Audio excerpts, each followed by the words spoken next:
Assalamualaikum warahmatullahi wabarakatuh.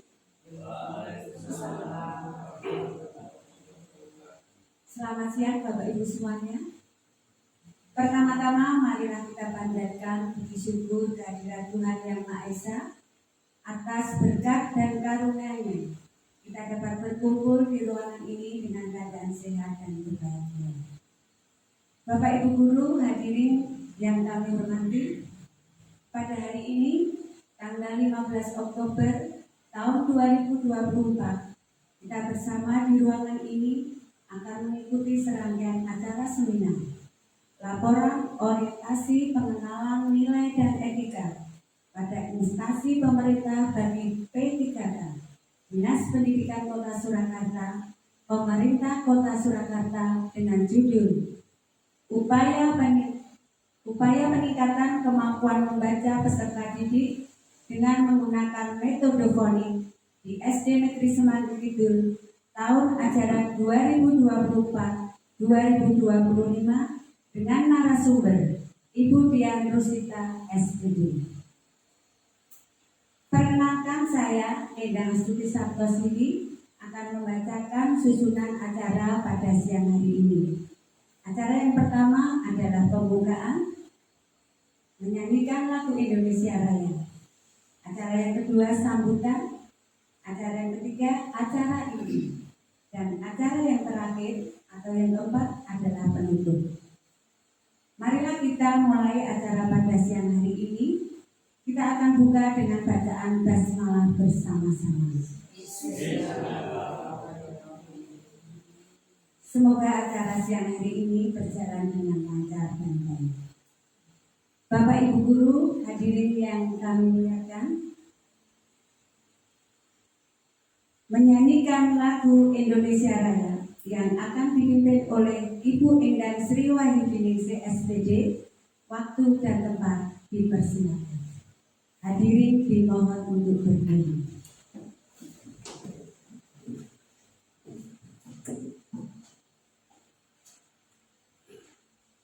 Marilah Bapak Ibu kita menyanyikan lagu Indonesia Raya.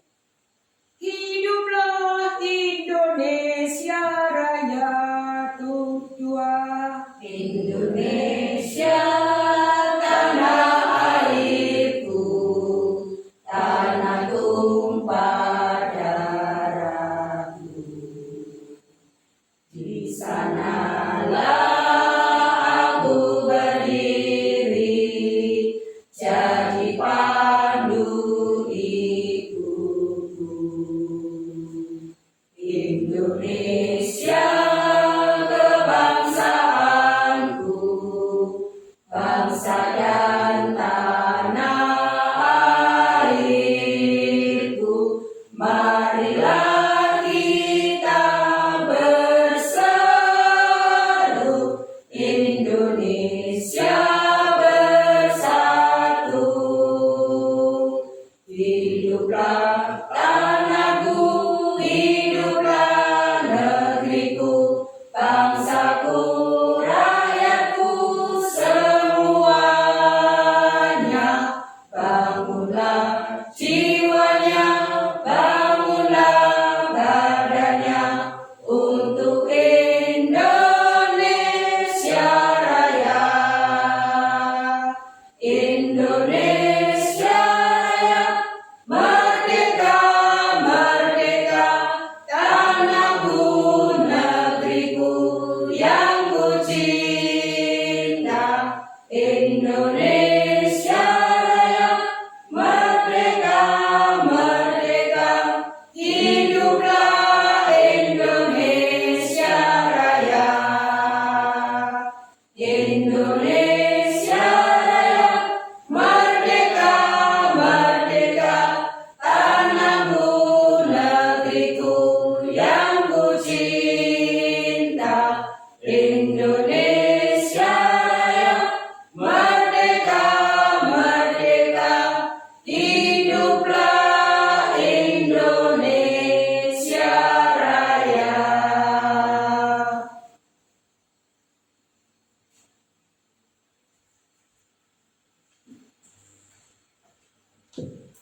kasih, hadirin dipersilakan duduk kembali. Acara selanjutnya adalah sambutan. Sambutan yang pertama oleh Ibu Kepala SD Negeri Semanggi Kidul kepada Ibu Suwarni SPD SD, disilakan.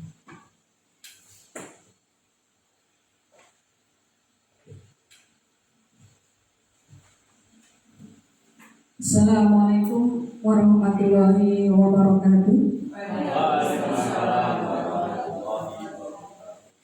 Bapak Ibu Guru SD Semanggi Kidul yang kami hormati, yang pertama dan yang utama, marilah kita senantiasa memanjatkan puji syukur kehadirat Allah Subhanahu wa Ta'ala yang telah memberikan rahmat, hidayah, kesehatan kepada kita semua. Terbukti pada hari ini kita diberi kesempatan untuk berkumpul di ruangan SD Semanggi Kidul yang indah ini. Selanjutnya, terima kasih atas ketersediaan Bapak Ibu yang sudah meluangkan waktu untuk mengikuti acara pada hari ini, yaitu seminar laporan orientasi pengenalan nilai dan etika dinas pada instansi pemerintah bagi P3K, Dinas Pendidikan Kota Surakarta, Pemerintah Surakarta, yang dalam hari ini akan disampaikan oleh Ibu Dian Rosita dengan mengambil judul Upaya Peningkatan Kemampuan Membaca Peserta Didik dengan menggunakan metode fonik di SD Negeri Semanggi Kidul tahun ajaran 2024-2025. Selanjutnya Bapak Ibu sekalian, mari kita bersama-sama mengikuti acara pada hari ini. Semoga acara pada hari ini berjalan dengan lancar. Selanjutnya, dengan kita mengikuti seminar ini nanti bisa kita imbas atau kita ambil hikmahnya atau kita ambil inti dari seminar hari ini sehingga bisa kita terapkan di kelas kita masing-masing, yaitu terutama yang diungkap oleh Ibu Dian Rosita yaitu metode fonik. Apa itu metode fonik? Nanti kita bersama-sama untuk mengikuti. Kalau seandainya bisa kita terapkan di kelas masing-masing, kenapa tidak? Jadi insya Allah ini nanti akan memberi bekal kita, tambah pengetahuan kita, tambah inovasi-inovasi kita dalam rangka kita mencerdaskan anak bangsa. Selanjutnya Bapak Ibu, selamat mengikuti seminar. Kepada Budian, selanjutnya persilahkan. Demikian sambutan dari kami. Bila taufiq wal hidayah. Assalamualaikum warahmatullahi wabarakatuh.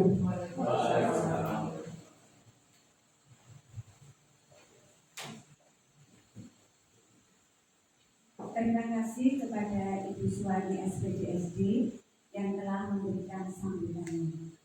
Bapak Ibu hadirin yang kami hormati, selanjutnya memasuki acara ini yaitu pemaparan materi sekaligus diskusi dan tanya jawab oleh Ibu Dian Rosita SPD selaku pemateri.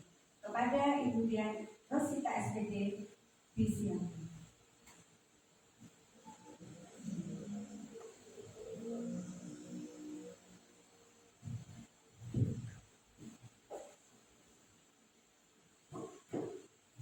Assalamualaikum warahmatullahi wabarakatuh. Saya ucapkan terima kasih kepada Ibu Kepala Sekolah SD Semanggi Kidul Surakarta, sekaligus mentor saya Ibu Suwarni SPD SD yang telah membimbing, yang telah membantu saya sampai dengan hari ini dan acara berjalan dengan lancar. Sampai dengan di siang hari ini kita bisa seminar, sampai dengan nanti di pelaporan, harapan saya semuanya berjalan dengan baik. Kemudian terima kasih juga untuk Bapak Ibu guru semuanya, rekan-rekan guru dari SD Semanggi Kidul yang bersedia datang, yang sudah mensupport saya secara totalitas sehingga semua acara bisa dilalui dengan baik.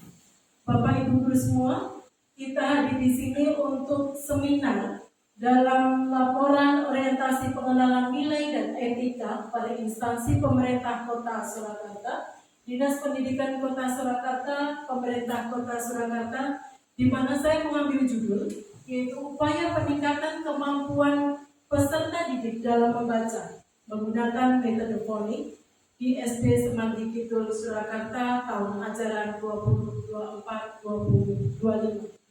Mohon izin Bapak Ibu, tak kenal maka tak sayang, izinkan saya untuk memperkenalkan diri. Nama saya adalah Dian Rusita SPD. Meskipun bicara Rusita itu sulit, biasanya kalau orang Jawa panggilnya Rosita. Tapi kalau ejaan yang benar Dian Rusita SPD.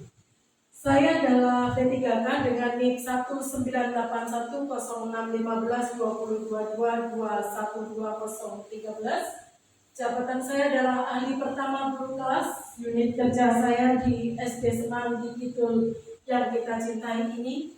Kemudian mentor saya, Bapak Ibu perso sendiri, adalah Ibu Kepala Sekolah, Ibu Suwarni SPD SD, yang begitu sabarnya membimbing saya sehingga semua berjalan dengan baik.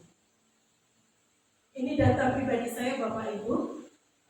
Saya lahir di tanggal 15 Juni 1981 di Surakarta. Kemudian riwayat pendidikan saya di tahun 91 sampai dengan 96 saya sekolah di SD Negeri 41 Jayengan. Kemudian 96 sampai 98 saya di SMP Negeri 10 Surakarta. Kemudian saya melanjutkan di SMA Muhammadiyah 2 Surakarta dan saya kuliah di Universitas Muhammadiyah Surakarta mengambil jurusan FKIP Biologi. Kemudian untuk riwayat pekerjaan saya di tahun 2003 sampai dengan 2022 saya bekerja di SMP Muhammadiyah 7 Surakarta sebagai guru yayasan. Kemudian di tahun 2022 sampai dengan sekarang saya di SD Negeri Semanggi Kidul Surakarta. Oke, Bapak Ibu, izinkan saya untuk menjelaskan kenapa seminar ini diadakan. Sebenarnya seminar ini diadakan untuk memperlihatkan hasil yang kita lalui dalam proses MOOC. MOOC sendiri seperti halnya kita berpembelajaran mandiri di BMM, hampir sama, cuma kita pakainya LMS-nya adalah Soloasis. Yang harus kita lalui orientasi P3K ini cuma 1 kali dalam 1 kali jabatan. Jadi kalau di PNS itu seperti prajab gitu ya, tapi kalau di P3K namanya orientasi. Nah, orientasi ini terdiri atas 2 tahap. Tahap yang pertama dulu sudah saya lalui, itu oleh LAN RI yang dari pusat. Kemudian tahap yang kedua yang masih berlangsung saat ini, syaratnya adalah ketika lulus di tahap 1 maka baru bisa masuk di tahap 2. Kemudian orientasi ini menggunakan sistem blended learning, yaitu pembelajaran mandiri dengan evaluasi akademik melalui LMS Soloasis Kota Surakarta. Kemudian orientasi kerjanya juga di instansi masing-masing. Orientasi kemarin di SD Semanggi Kidul di bawah bimbingan Ibu Kepala Sekolah langsung, Ibu Suwarni SDGSD.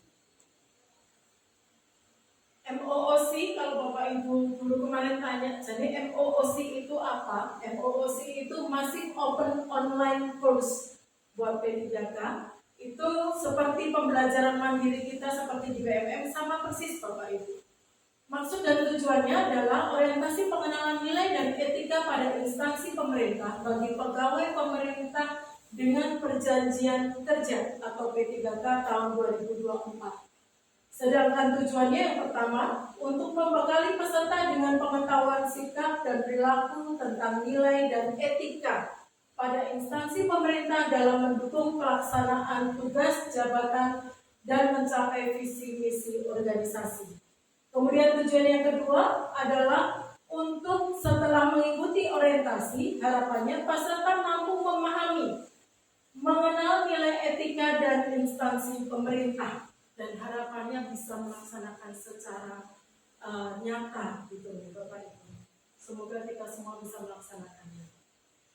Angkatan saya, kebetulan saya di angkatan kedua, berbarengan dengan 360 orang, di mana kegiatan MOOC-nya ini ada 8 kegiatan yang harus saya lalui. Yang pertama yaitu pembukaan orientasi P3K, kemudian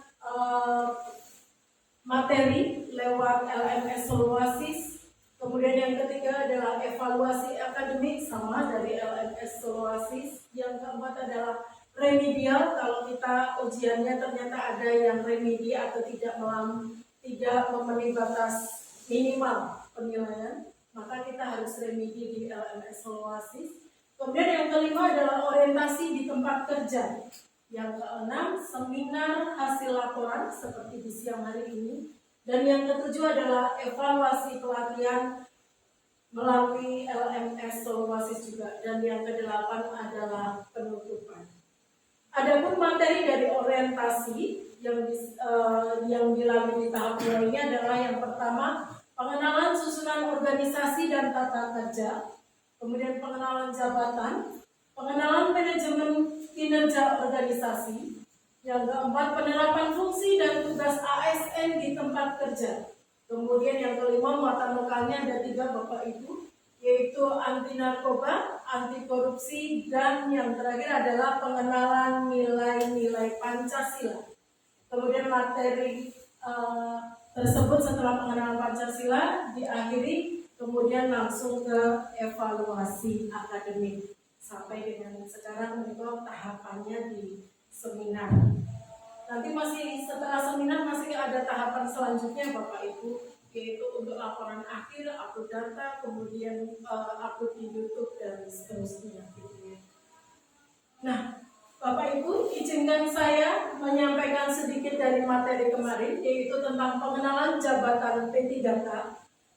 Berdasarkan dasar hukum Undang-Undang Nomor 14 Tahun 2005 tentang guru dan dosen, kemudian Undang-Undang Nomor 20 Tahun 2023 tentang aparatur sipil negara, kemudian Peraturan Pemerintah Nomor 49 Tahun 2018 tentang manajemen pegawai pemerintah dengan perjanjian kerja. Nah, pegawai ASN ini terpisah menjadi 2, ada yang namanya PNS, ada yang namanya P3K.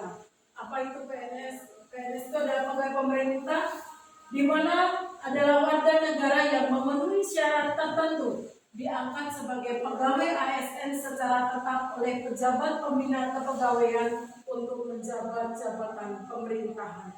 Sedangkan kalau P3K adalah warga negara Indonesia yang memenuhi syarat tertentu yang diangkat berdasarkan perjanjian kerja dalam jangka waktu tertentu dalam rangka melaksanakan tugas pemerintahan sesuai dengan kebutuhan instansi pemerintah dan ketentuannya.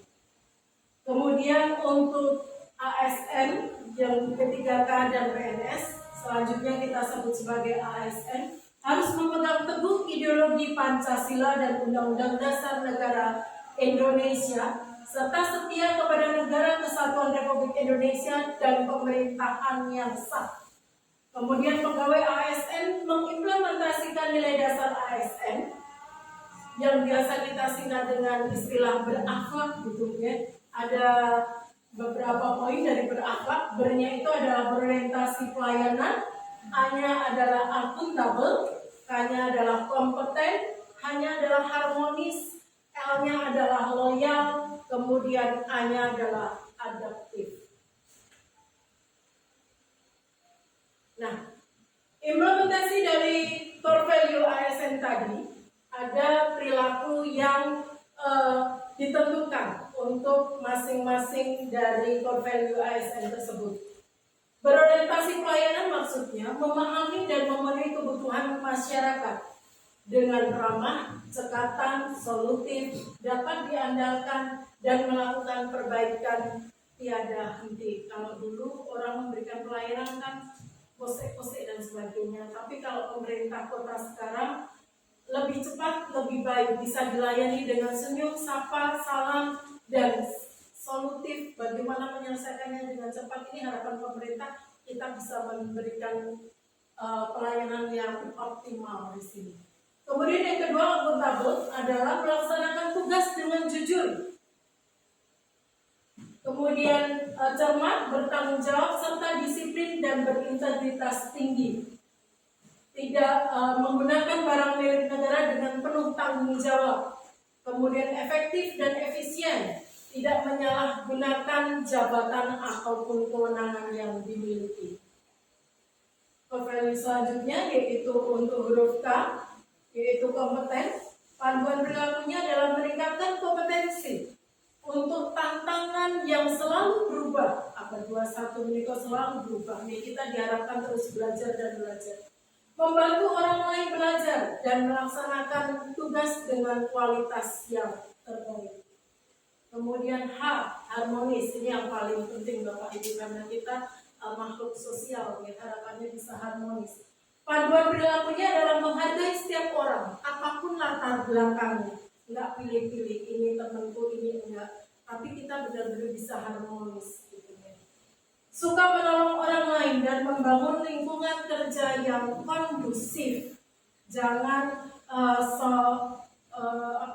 paling pintar sendiri sehingga kita menjauh dari teman-teman, enggak. Karena pemerintah inginnya kita itu bekerja dengan suasana yang harmonis, kekeluargaan, enak gitu ya Bapak Ibu.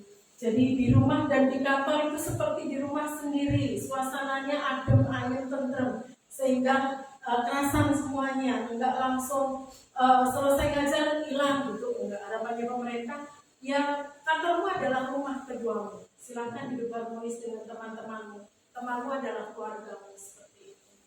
Kemudian ada panduan loyal. Loyal itu seperti apa perilakunya? Yaitu memegang teguh ideologi Pancasila, Undang-Undang Dasar Negara Republik Indonesia tahun 1945, kemudian setia kepada NKRI, pemerintah yang sah, serta menjaga nama baik ASN, pimpinan, instansi, negara, serta menjaga rahasia jabatan dan negara. Kemudian untuk core value selanjutnya yaitu adaptif. Panduan perilakunya adalah cepat menyesuaikan diri. Adaptasi dalam bahasa biologi, adaptif. Cepat menyesuaikan diri terhadap perubahan yang ada. Terus berinovasi, mengembangkan kreativitas dan bertindak proaktif. Kemudian yang terakhir, D-nya kolaboratif. Kolaborasi, ya. Panduan perilakunya yaitu memberikan kesempatan kepada semua pihak untuk berkontribusi, terbuka dan bekerja sama, serta menghasilkan nilai tambah dan menggerakkan pemanfaatan berbagai sumber daya yang ada. Nah, bagaimana fungsi kita sebagai ASN, Bapak Ibu? Saya ingatkan saja, ya, kalau kita udah tahu semua ya, fungsi kita seperti apa. Ada 3 fungsi dari ASN. Yang pertama adalah sebagai pelaksana kebijakan publik. Kemudian yang berhubungan dengan ini tugasnya adalah melaksanakan kebijakan yang dibuat oleh pejabat pembina kepegawaian sesuai dengan ketentuan peraturan perundang-undangan. Kemudian fungsi yang kedua yaitu pelayan publik. Kita itu adalah pelayan publik, memberikan pelayanan publik yang profesional dan berkualitas. Dan yang fungsi ketiga, perekat dan pemersatu bangsa. Tugas kita adalah mempererat persatuan dan kesatuan negara Republik Indonesia. Nah, ini ketiga-tiganya saling berhubungan, Bapak Ibu. Kemudian untuk peran ASN, pegawai ASN berperan sebagai perencana, pelaksana, dan pengawas penyelenggara tugas umum pemerintahan dan pembangunan nasional melalui pelaksanaan kebijakan dan pelayanan publik yang profesional, bebas dari intervensi politik, serta bersih dari praktik korupsi, kolusi, dan nepotisme. Kewajiban kita sebagai ASN yang pertama yaitu setia pada NKRI, Pancasila, Undang-Undang Dasar Negara 45. Kemudian menaati peraturan dan perundang-undangan. Kemudian melaksanakan nilai dasar kode etik dan perilaku ASN. Kemudian menjaga netralitas dan bersedia ditempatkan di seluruh wilayah negara kesatuan Republik Indonesia. Bapak Ibu semuanya, karena kita bekerja di instansi pemerintah Kota Surakarta, kita harus tahu visi dari Kota Surakarta. Berdasarkan RPJMD Kota Surakarta di tahun 2021 dan 2000 sampai 2026, bahwa visi Kota Surakarta adalah mewujudkan Surakarta sebagai kota budaya yang modern, tangguh, gesit, kreatif, dan sejahtera. Semoga kita bisa mendukung pelaksanaan ini, ya. Kemudian misi dari Kota Surakarta ada 7 misi. Yang pertama, meningkatkan kualitas kesehatan masyarakat yang berkelanjutan. Yang kedua, mempererat pertumbuhan ekonomi yang adaptif dan berkelanjutan. Kemudian yang ketiga, mewujudkan tata ruang dan infrastruktur kota yang mendukung kemajuan kebudayaan dan pariwisata berkelanjutan. Kemudian yang keempat, meningkatkan kualitas dan daya saing pemuda dan masyarakat umum di bidang pendidikan, ekonomi, seni, budaya, dan olahraga. Ini poin keempat ini sangat berhubungan dengan kita, nih Bapak Ibu, karena kita di dunia pendidikan. Kemudian yang kelima, mengembangkan tata kelola pemerintahan dan pelayanan publik yang gesit dan kolaboratif berdasarkan semangat gotong royong dan kebinekaan. Yang keenam, mewujudkan kemakmuran dan kesejahteraan bersama warga kota yang berkeadilan dan inklusif. Dan yang ketujuh, mewujudkan daerah yang kondusif dan kerukunan antar umat beragama dalam tata kehidupan bermasyarakat dan saling menghormati. Untuk Kota Surakarta, yang poin di misi keempat tadi yang saya sampaikan tadi, meningkatkan kualitas dan daya saing pemuda dan masyarakat umum di bidang pendidikan, ekonomi, seni budaya, dan olahraga. Dinas Pendidikan memiliki tugas melaksanakan urusan pemerintah bidang pendidikan yang menjadi kewenangan pemerintah daerah berdasarkan asas otonom dan tugas pembantuan. Nah, ini salah satunya tugas kita untuk mengguyur misi keempat dari Kota Surakarta ini agar bisa terlaksana dengan baik dan benar. Nah, sampailah kita pada tempat institusi tempat kerja kita di SD Negeri Semanggi Kidul, Surakarta. Visinya adalah unggul dalam prestasi, berwawasan lingkungan, dan berkarakter profil pelajar Pancasila. Ini yang setiap hari kita sampaikan ke anak-anak bagaimana kita mengejar misi ini biar terwujud. Maka butuh dukungan Bapak Ibu guru semua, anak-anak, komite, dan semua warga sekolah, masyarakat sekitar untuk mewujudkan misi ini. Semoga bisa terwujud dengan baik. Kita lanjutkan. Nah, sampai pada apa yang saya lakukan untuk orientasi kemarin Bapak Ibu. Kita tahu waktu kita literasi membaca ada beberapa anak dari literasi membaca itu kesulitan untuk membaca.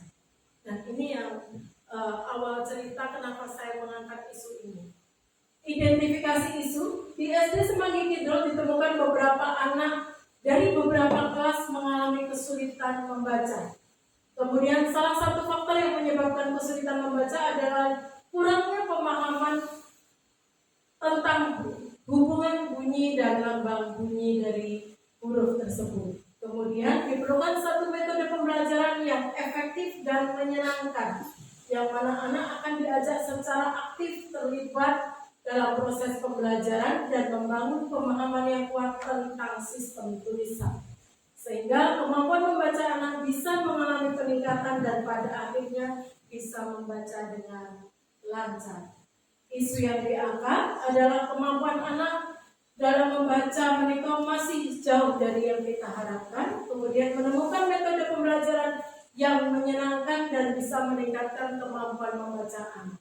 Gagasan yang diangkat yaitu upaya peningkatan kemampuan membaca peserta didik dengan menggunakan metode fonik di SD Negeri Semanggi Kidul, Surakarta tahun ajaran 2024-2025.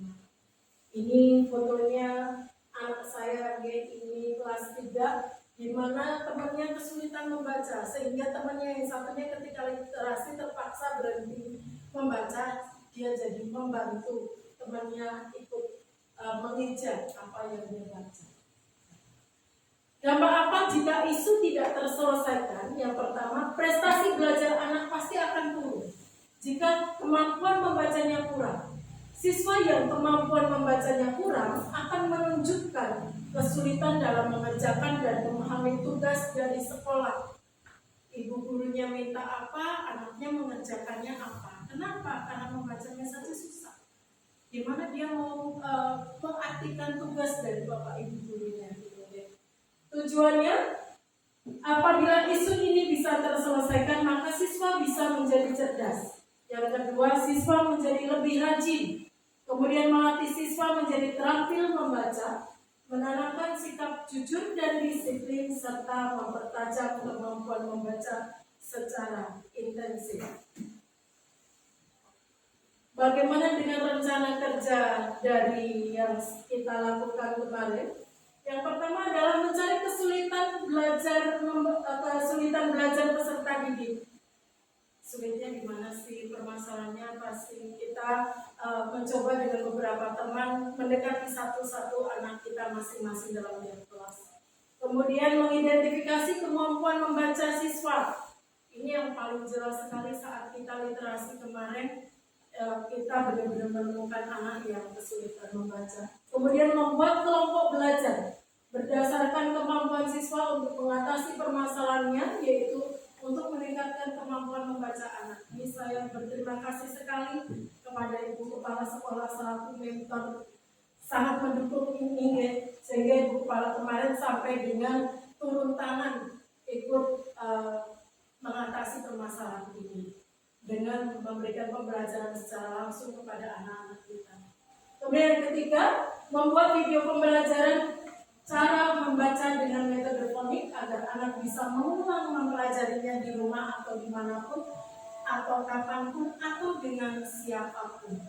Kemudian yang keempat, melaksanakan pembelajaran membaca siswa dengan metode fonik secara langsung dengan memberikan video pembelajaran dan pengulangan kepada peserta didik sesuai dengan jadwal yang telah disepakati. Jadi kemarin setelah kita kelompokkan anak-anaknya, habis itu kita matur sama Ibu Kepala Sekolah, kemudian dibuatkan grup kemampuannya gitu. Dan tahap akhir yaitu melakukan evaluasi penilaian dan refleksi pembelajaran yang telah dilakukan dengan metode fonik. Ini foto-foto yang sempat saya ambil ketika Bapak Ibu guru mendampingi anak-anak yang kesulitan membaca gitu ya. Akhirnya terpaksa mendekati satu persatu, kemudian melihat sampai di mana anaknya. Dia terkelompok di bagian mana, apakah dia sama sekali tidak mengenal huruf, apakah sudah mengenal tapi tidak bisa menyambungkan, atau sudah menyambungkan tapi kesulitan ketika ketemu dengan 3 suku kata dan seterusnya. Nah, kita mencari tahu dengan mengidentifikasi siswa yang mengalami kesulitan, kemudian mengelompokkan kemampuan siswa dalam beberapa kelompok. Kegiatan ini selaras dengan visi misi pemerintah Kota Surakarta yang keempat tadi, dan juga selaras dengan misi dari SD Semanggi Kidul Surakarta, yaitu unggul dalam prestasi, berwawasan lingkungan, dan berkarakter profil pelajar Pancasila. Ya. Ini tahap keduanya Bapak Ibu, yang kita lakukan adalah koordinasi langsung dengan Ibu Kepala Sekolah sekaligus mentor saya. Kemudian apa yang harus dilakukan dan bagaimana kita lakukan diskusi secara bertahap. Kemudian langsung di dalam kelas kita kelompokkan masuk ke beberapa kelas. Kemudian anak coba dikelompokkan menikah dengan membuat jadwalnya sekalian, kemudian mengumpulkan teman-teman untuk tim pengajarnya sehingga bisa cepat terselesaikan. Nah, ini pelaksanaan pembelajarannya di bawah bimbingan langsung dari Ibu Kepala Sekolah dan sekaligus mentor saya. Seperti apa metode fonik dan diajarkan ke anak, di mana mereka mengenal bunyi huruf, kemudian langsung menyambungkannya dengan benda konkret yang ada di sekitarnya. Misal di situ ada gambar ayam, berarti mereka mengenal huruf A, gitu ya. Oh, ayam, seperti itu. Kemudian yang keempat, ini yang keempat nih, diskusi lanjutnya tentang pembuatan video pembelajarannya. Kemarin kita menggunakan 3 aplikasi langsung Bapak Ibu. Yang pertama itu adalah ChatGPT atau Gemini AI, itu yang biasa kita pakai, Bapak Ibu guru juga sering pakai di setiap harinya.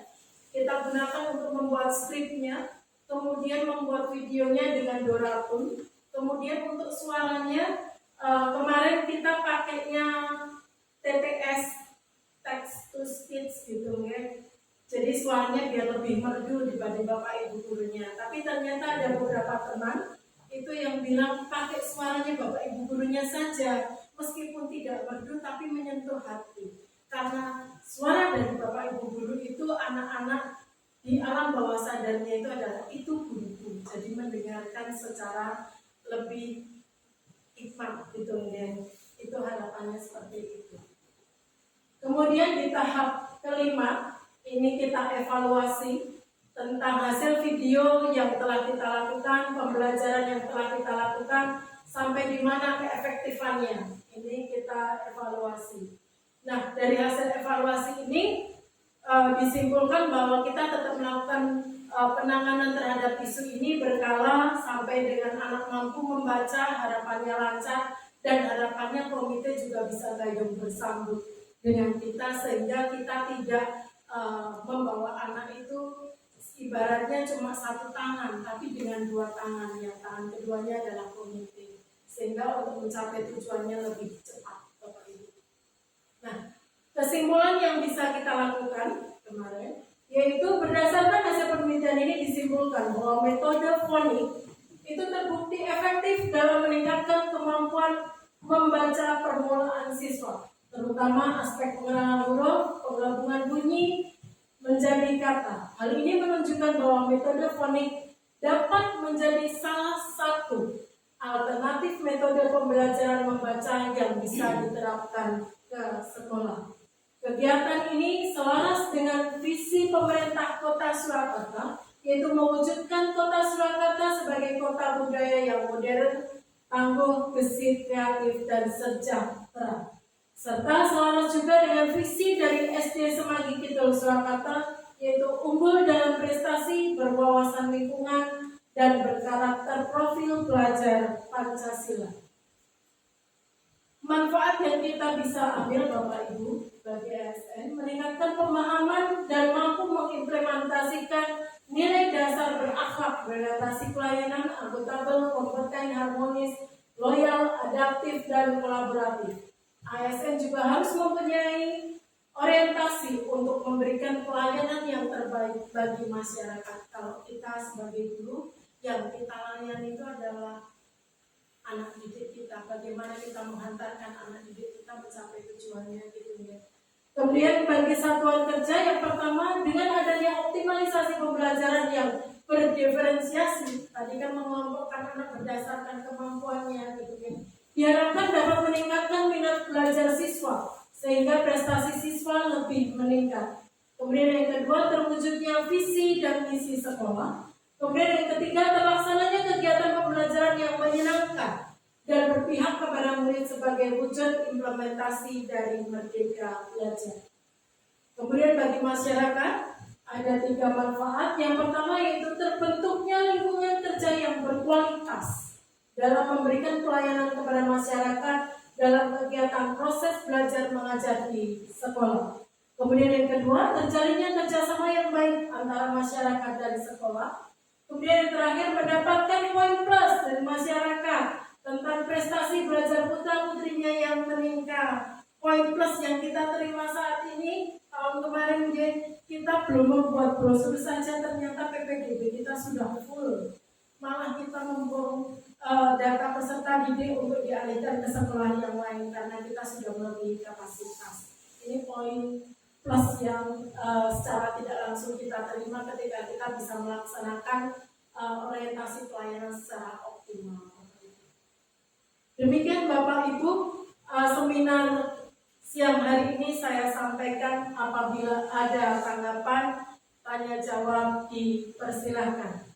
Waktu dan tempat saya kembalikan kepada moderator. Sekian dan terima kasih. Wassalamualaikum warahmatullahi wabarakatuh.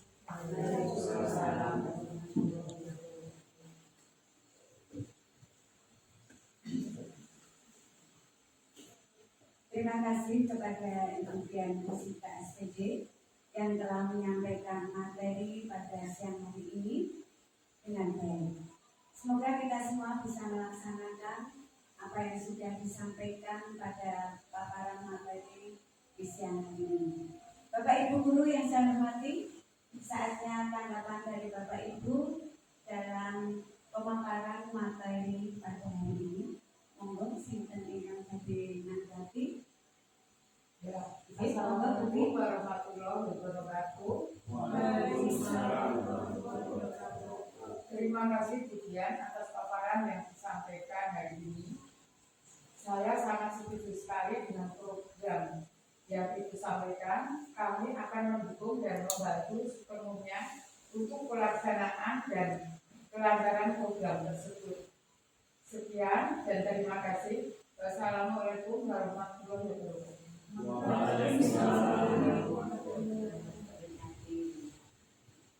Mungkin kita beri semangat untuk Budian dan Bu Suki. Ya, terima kasih. Ya, Bapak Ibu guru yang saya hormati, tiba saatnya kita di penghujung acara. Semoga ilmu yang kita dapatkan pada hari ini dapat membawa berkat dan menjadi jalan kebaikan untuk kita semuanya. Saya dan segenap panitia yang bertugas mengucapkan banyak terima kasih kepada Bapak Ibu guru yang sudah hadir dengan antusias mengikuti acara ini dari awal hingga akhirnya dengan lancar dan baik. Selanjutnya kami mohon maaf apabila dalam tutur kata dan perbuatan kami tidak berkenan kepada hadirin semuanya. Sekali lagi kami ucapkan terima kasih. Selamat siang, salam sejahtera. Semoga Bapak dan Ibu sehat selalu.